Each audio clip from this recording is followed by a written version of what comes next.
కృతజ్ఞతలు తెలియజేస్తున్నాం. ఒక హిందువుగా బతకపోతే ఈ దేశం అనేది రేపు పొద్దున ప్రశ్నార్థకం అవుతుంది. గత కొన్ని సంవత్సరాలు పెట్టి చూడండి, మన స్వాతంత్రం వచ్చి 70 సంవత్సరాల్లో 55 సంవత్సరాల వరకు మన విద్యాశాఖ మంత్రులుగా సెంట్రల్ గవర్నమెంట్ లో ముస్లింసే ఉన్నారు. అందువల్ల మన దేశ చరిత్ర మనగడిగా అంతా కోల్పోయాం. ఇకనైనా కళ్ళు తెరవండి. ఈ దేశం బాగుపడాలన్నా, ఈ దేశం ఐక్యతగా ఉండాలన్నా, ఈ దేశం కొనసాగాలన్నా, ఈ దేశం హిందూ దేశంగా ఉండాలంటే హిందువులు మాత్రమే పరిపాలించగలగాలి. దానికి ఇవాళ హిందూ ధర్మం కోసం పోరాటం చేస్తున్నారు. అలాంటి నాయకులందరికీ కూడా మీరు సంఘీభావం తెలియజేయండి. ఇవాళ మనకెందుకులే అనుకుంటే రేపు బానిసలుగా బతకడానికి మీరు సంసిద్ధం అయినట్లే. ఒక్కసారి ఆలోచించండి.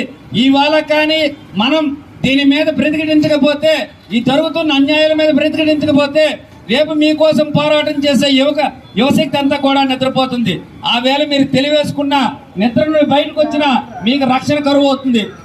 పక్క దేశాల్లో చూడండి, గత 30 సంవత్సరాల్లో 40 సంవత్సరాల్లో బంగ్లాదేశ్ లో 2 కోట్ల మంది హిందువులు ఉంటే ఇవాళ 2000 మందికి వచ్చేసారు. అలాగే పాకిస్తాన్ లో కొన్ని కోట్ల మంది హిందువులు ఉంటే ఇవాళ ఆ దేశంలో కొన్ని వందల మందిలోకి వచ్చేసారు. అలాగే భారతదేశంలో హిందువుల సంఖ్య గణనీయంగా తగ్గిపోతుంది.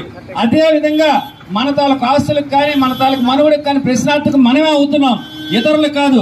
ఇవాళ శ్రీవారి లడ్డు కోసం అన్ని మతస్థులు, ఇతర మతస్థులు అందరూ కూడా నోరు విప్పి మాట్లాడుతున్నారు. కానీ హిందువులుగా మీకేం పోయే కాలం వచ్చింది? ఎవరు మాట్లాడరా? ఏంటి రోగం వచ్చింది మీ అందరికి కూడాను? ఇవాళ చెప్తున్నాం, ఒకలో ఇద్దరమో వస్తున్నామంటే శ్రీవారికి సేవకులకు కాదు. మేము మీలాగా హిందువులుగా హిందువులు తాలూకు దేవుడికే ఇంత అరాచకాలు జరుగుతుంటే నోరు మెదపరా? నోరు పడిపోయిందా? మీకేమైనా దీర్ఘకాలిక రోగాలు ఏమైనా ఉన్నాయా? ఈ మౌనం ఏంటి? ఎందుకే మీకేమైనా ఇబ్బంది అవుతుందా? ఇవాళ కూడా పోరాటం చేయకపోతే ఇంకెంతకని చెప్తారు అందరూ. ఇవాళ ప్రభుత్వాలు అనుకూలంగా వచ్చాయి, ఇవాళ ప్రజలు అనుకూలంగా ఉన్నారు. మీరందరూ పరోక్షంగా ఈ విషయానికి మద్దతు పాల్గొనడం కాదు, ప్రత్యక్షంగా రండి, రోడ్ల మీదకి రండి, మీ నిరసన తెలియజేయండి. ఇతర మతాల మీద యుద్ధం కాదు, దయచేసి అర్థం చేసుకోండి. ప్రతి ఒక్కరు కూడా మన మనుగడ కోసం చేస్తున్న పోరాటంలో మనందరం కూడా భాగస్వాములు కాకపోతే, మనం మనుగడ కోసం మనం చేస్తున్న పోరాటంలో మనం భాగస్వామి కాకపోతే రేపు పొద్దున్న మీ అందరి గురించి పోరాటం చేసి ఈ యువశక్తి అంతా మౌనంలోకి వెళ్ళిపోతే మీ ఇళ్ల మీద, మీ ఆడవాళ్ళ మీద, మీ మీద జరిగిన దౌర్జన్యాలకి, మీ మీద జరుగుతున్న యుద్ధకాండకి రేపు పొద్దున జవాబు ఎవరు చెప్తారు? ఎవరు నిలబడతారు మీ తరపుని? అని అసంఘటితంగా ఉండకండి, సంఘటితంగా కండి. నినాదాలు చేయకండి, యుద్ధాలు చేయకండి, కలిసి మాతో పాటు ప్రయాణం చేయండి. ఇలా చేస్తే రేపు పొద్దున్న మీ అందరికీ కూడా ఈ ధర్మం కూడా కాపాడుతుంది. ధర్మం రక్షితి రక్షత అన్నారు పెద్దలు.